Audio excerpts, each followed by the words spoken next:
안녕하세요. 작업실 초대해 주셔서 감사합니다. 안녕하세요. 반갑습니다. 작가님 간단한 자기소개 부탁드릴게요. 저는 조각 작업을 하고 있는 조영철이라고 합니다. 주로 어떤 작업을 하시고 계신가요? 저는 야생동물을 도시나 자연 공간, 이런 미술 전시 공간이 아닌 곳에다가 설치하고 전시를 하는 그런 작업을 주로 하고 있습니다. 제가 작가님 작업을 몇 점 보았는데 네. 주로 초식 동물을 많이 대상으로 삼으시더라고요. 혹시 네. 그 이유가 있으면? 최초에는 네. 말을 먼저 시작했어요. 말이었고, 말을 보면 기능이 형태에 느껴져서 되게 좋았어요. 네. 인간은 이렇게 보면은 어떤 속성을 갖고 있는지 알아차리기 쉽지 않잖아요. 근데 말을 보니까 움츠려 있는 나보다 되게 잘 달릴 것 같고, 이런 모습에 좀 매력을 많이 느꼈습니다. 네, 예. 초기 작품의 경우에는 인체 형상이 두드러지는 모습을 많이 보여주신 것 같아요. 그리고 소재 자체도 뭐 유리 조각이라든지 아니면 뭐 나무 이런 유기물도 사용하셨는데 초기 작품에 대해서 한번 설명해 주실 수 있을까요? 초반에는 어떤 제가 작가가 되겠다, 그리고 어떤 재료를 활용해서 어떻게 전시를 하겠다는 목적성이 없었고요. 그냥 주위에서 보이는 거, 그리고 어떤 현상이 재밌는 거. 그 유리병을 깼었을 때 이런 파편화되는 어떤 통쾌함도 즐거웠는데, 어떤 인간이 유리병을 만들고 유리병이 다시 인간이 되는 뭐 이런 관계도 재밌게 생각이 들었어요. 그래서 계획이 없이 즉흥적으로 했던 작업들인데, 그때 유리병을 깨서 인체 작업을 한 걸 꽤 많이 한 것 같아요. 뭐 소주병, 맥주병, 그리고 병원에서 얻은 그런 링겔병 같은 거. 네. 자연과 문명에 관해 언급해 주신 인터뷰를 제가 본 적이 있습니다. 2008년에 제작된 유언의 도시부터 그 관심에 대한 작가님의 첫 작업이라고 볼 수 있을까요? 이제 첫 개인전 할 때는 제가 작가가 되겠다라고 마음을 먹고 준비한 전시기 때문에, 이전에 다양한 매체들을 이렇게 경험하는 것과는 다르게 좀 집중할 수 있는 주제들을 좀 선택을 해서 작업을 진행했었죠. 지금 현재 작업하고 계신 작업 소재에 대해서도 좀 궁금한데 예. 주로 사용하고 계신 스틸, 폴리카보네이트 등은 문명의 것이라고 여겨지는 재료들이잖아요. 뭐 철이라든지 어떤 뭐 플라스틱. 그런데 작가님께서는 문명을 상징할 수 있는 재료를 통해 자연을 보여주시고 계시잖아요. 이에 대한 작가님의 의견이 궁금합니다.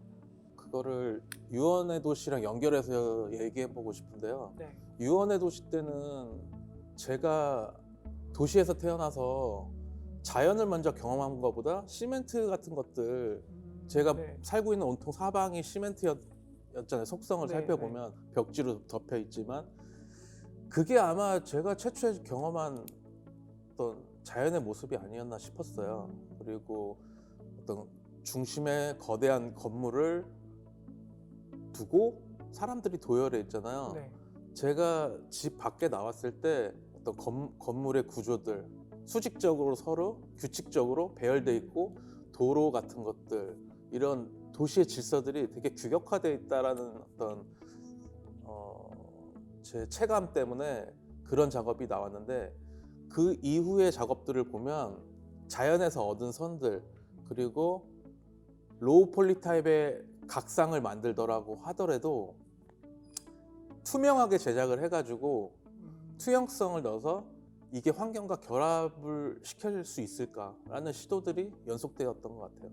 그런 소재들이 자연 환경과 어우러질 수 있도록 작가님이 좀 고안을 하신 건지 그것도 궁금합니다. 그 지점에서는 눈에 보여서 관찰되는 것들이 어떤 대상이 무언가를 다 가리고 있다는 생각을 했거든요.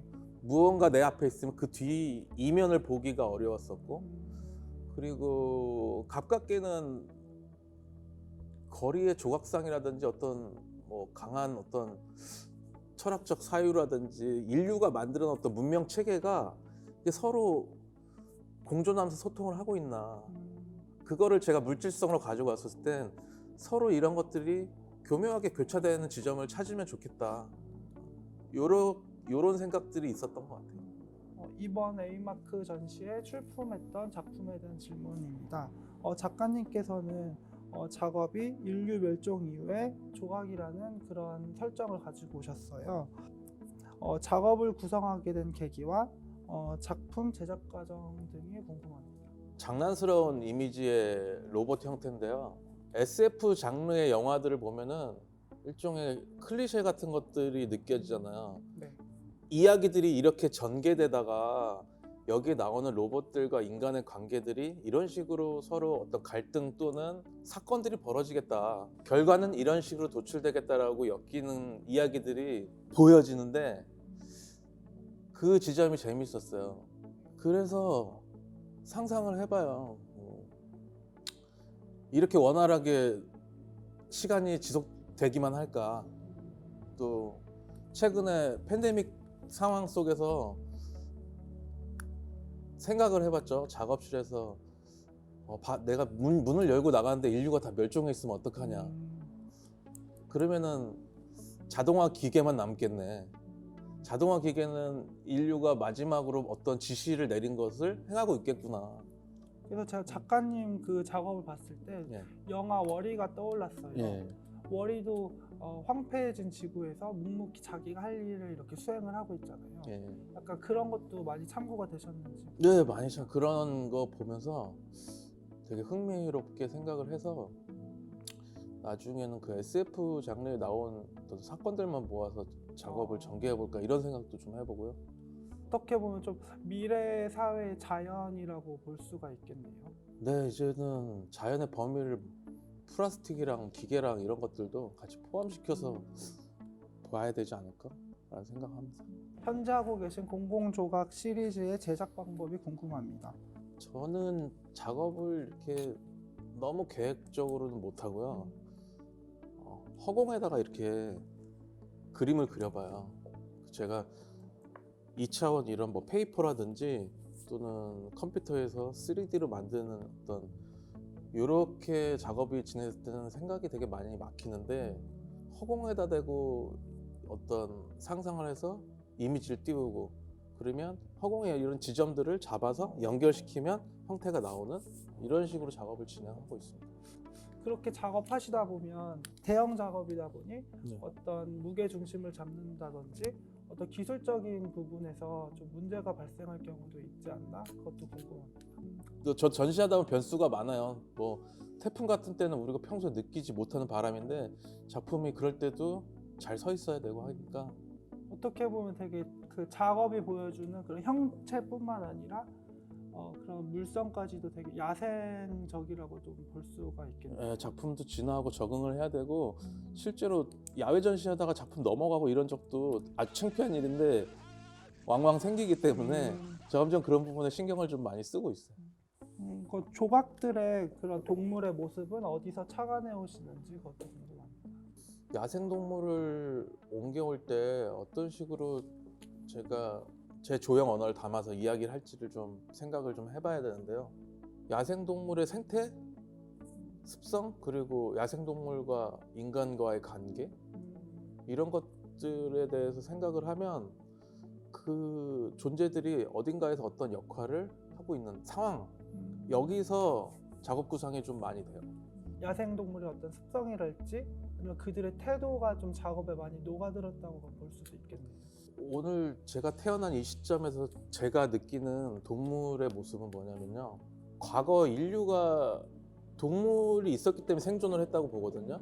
아주 혹독한 자연 환경에서 동물이 살아있다라는 존재를 보고 동물을 따라간다든지 그리고 동물한테 고기를 얻는다든지 동물의 가죽을 빌려서 몸을 보호한다든지 그런 이제 관계들을 보면서 과거에는 이랬는데 현재는 동물과 나와의 관계 그리고 인류와 어떤 미래는 또 어떤 식으로 가게 될까? 지금은 야생동물이 보여지지 않지만 이제 이것들이 상징적으로 많이 존재하거든요. 아직도. 네. 말이 이제 자동차를 대신해서 와서 자동차에서 말 같은 모습을 볼 수 없지만 엠블럼에 뭐 말의 형상을 담아 넣는다든지 힘을 말의 네, 힘의 마력으로 비유를 네. 한다라든지, 그리고 자기가 즐겨 타는 차를 MR라고 이야기를 한다라든지, 이제는 그 말 형태보다 이동할 수 있는 에너지, 이렇게 환원돼서 같이 사는 것 같아요. 이제. 대형 공공 조각의 경우 폴리카보네이트를 사용해서 제작하신 다면체 조각이라고 할 수 있을까요? 그리고 두 번째로 철사를 휘어 제작하신 드로잉을 연상케 하는 조각을 보여주고 계십니다. 선조 방식은 자연에서 얻은 유기적인 선들이 서로 관계를 이뤄가면서 흐름을 가지고 형태를 이루는 이런 식으로 선조 방식은 진행이 되고요. 폴리카보네이트로 제작한 각상 같은 경우에는 형상을 단순하게 해석할 수 있는 그런 조형적인 이유 때문에 그 형식을 이제 시작하게 됐는데, 거기서도 이제 투명 재료를 써서 환경과 결합할 수 있는 시도를 하고 있죠. 보면 그 폴리카보네이트로 제작하신 작업의 경우 어떤 거는 그 전구를 넣어서 마치 좀 별자리 같이 보이는 그런 조각들이 있더라고요. 최초에는 거기다가 이제 라이트, LED 조명 이런 것들을 넣을 생각을 안 했는데, 제 작업이 이제 전면적으로 야외 설치 전시가 주로 진행되면서 이 형태 자체도 적응력이 필요하겠다. 견고해야 하고 야간에도 사람들이 볼 수 있으면 좋겠다. 인류가 길을 찾고자 뭐 이렇게 했었을 때 별자리를 보고 길을 찾는다든지, 삭막한 사막이나 까마득한 어둠이 황량한 곳에서도 동물의 존재를 봤었을 때 더 반가운 기분이 많이 들었을 것 같아요. 그럼 어찌 보면 조각도 진화를 했다고 볼 수가 있겠네요. 네, 전시에서 어떤 설득력을 더 가져야 되기 때문에 조형적으로 필요한 장치들이 이제 추가되고, 예, 그리고 형태적으로 덜어야 될 것들, 형태적으로 너무 많은 묘사가 들어가면 사람들이 이제 형태의 해석에 집중을 한다면은 형태를 이제 덜어내기 시작하면 이 존재가 서 있는 그 상황에 좀 더 생각을 해보지 않을까.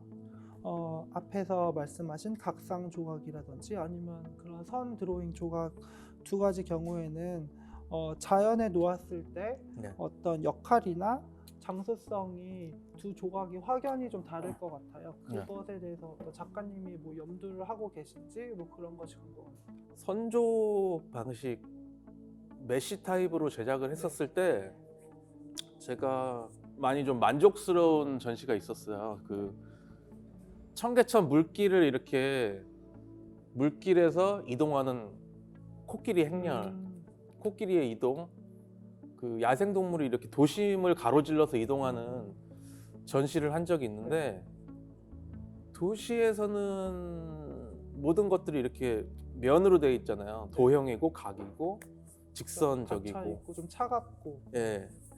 근데 약간 이게 뭐 신기루 같기도 하고, 그리고 약간 멀리서 흐릿하고 희미하게 보이는 형상들이 또 이 코끼리의 메스가 굉장히 두텁잖아요. 네. 덩어리가 크고, 이런 형태들이 또 가느다란 선으로 이렇게 이어져서 이동하는 모습을 연출했었을 때 관객 반응도 상당히 좋았었고요. 그렇다면 야외 설치 작업을 많이 해오고 계신데 그 중에서 기억에 남는 프로젝트가 어떤 게 있었을까요? 첫 개인전을 이 화이트 큐브 실내 공간 갤러리에서 하고, 네.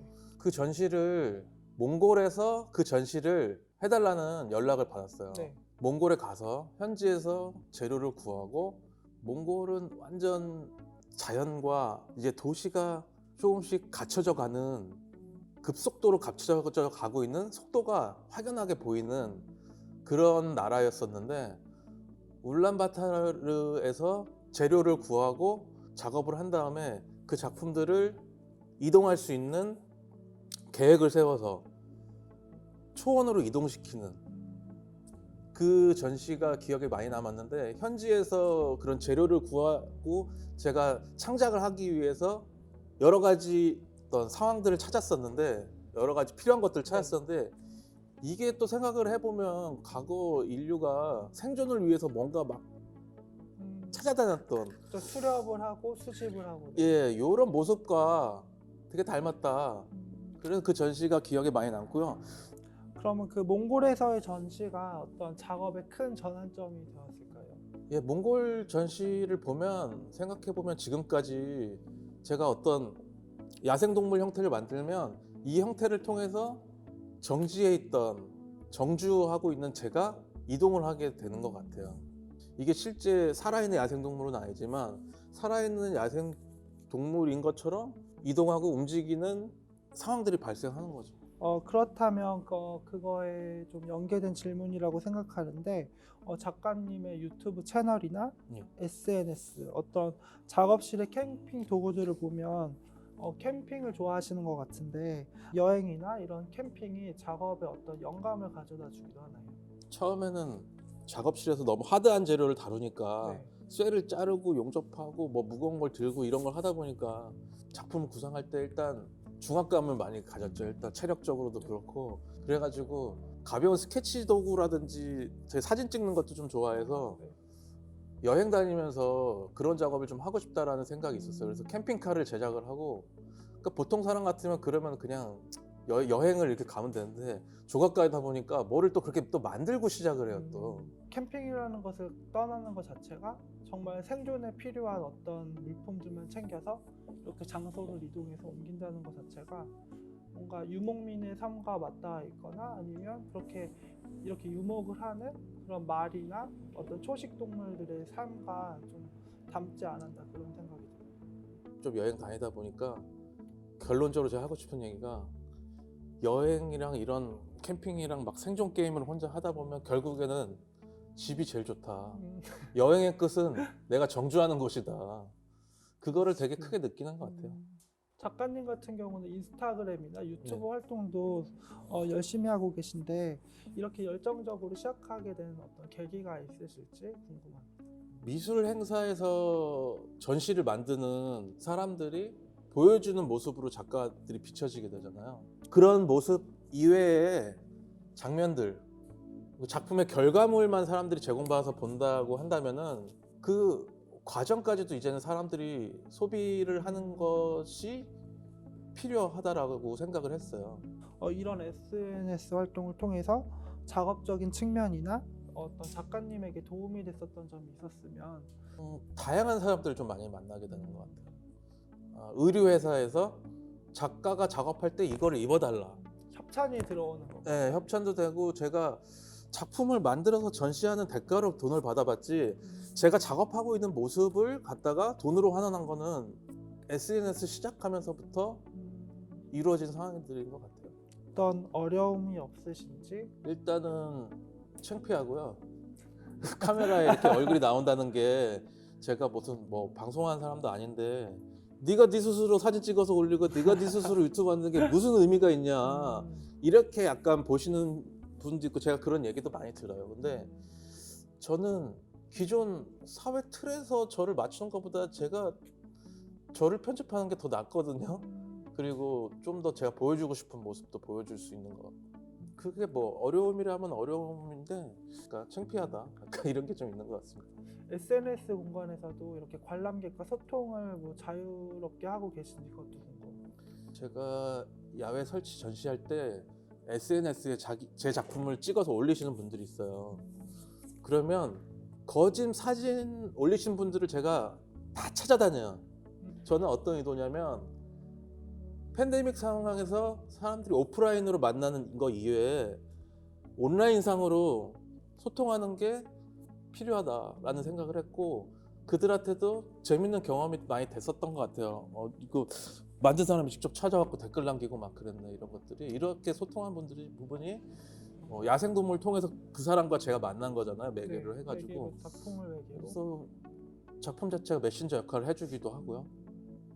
그리고 또 그 사람들이 제 작품을 어떻게 즐기고 해석하는지도 많이 궁금하고 저는 사람들이 만들어준 이미지 그리고 사람들이 약간 상상하는 것들 이런 것들을 같이 교류하면서 전시와 작업을 진행하고 있는 것 같아요. 작가님의 경우에는 예술가라는 호칭보다는 본인을 조각가 혹은 노동자라고 칭하시는 걸 제가 들은 적이 있는데 작가님이 생각하시는 예술은 어떤 것일까요? 예술이라기보다는 어떤 이런 창작물, 제가 생산해낸 것들이 네. 세상에 쓰임이 있었으면 좋겠어요. 미술 작품도 사람들 힘들 때 위로해 줬으면 좋겠다. 이걸 사지 않더라도 네네. 물론 저도 팔고 싶죠. 팔고 싶은데 그거 이외에도 이런 공공재 성격으로도 존재했으면 좋겠다 이런 생각이 좀 있어요. 마지막으로 앞으로 진행할 작업에 대한 계획이 있으시면 들려주시면 좋겠습니다. 앞으로 작업 계획이요? 네. 앞으로 작업 계획은 제가 야외 설치 작업만 하다 보니까 작품 형식들이 좀 정형화되는 경향들이 네. 있는데 이것들을 형식들을 좀 다변화하고요. 작업실에서 작업하는 영상들을 좀 재밌게 만들어 볼 계획을 가지고 있어요. 그 영상은 그러면 또 SNS를 통해서 또 볼 수 있는 건가요? 아직까지는 이걸 어떻게 재밌게 만들까 하는 것도 고민이에요. 왜냐하면 조각은 물질을 자르고 붙이는 어떤 이런 제작 기법들 있잖아요. 근데 사진과 영상도 똑같더라고요. 조각하는 거랑. 그래서 편집, 컷을 편집한다던가. 예, 자르고 붙이고 거기다가 메시지를 담는 게 미술 작업하는 거 조각하는 거랑 똑같기 때문에 이런 것들을 촬영하는데 일반인들 미술에 1도 관심 없는 사람들도 즐겁게 볼 수 있는, 재밌게 볼 수 있는 컨텐츠를 만들어 보는 게 목표입니다. 아직까지 제게 재미가 없어요. 추운데도 불구하고 긴 인터뷰 응해주셔서 감사하고요. 앞으로 작가님 작업을 좀 더 여러 공간에서 만날 수 있기를 기대합니다. 감사합니다. 감사합니다. 어색해.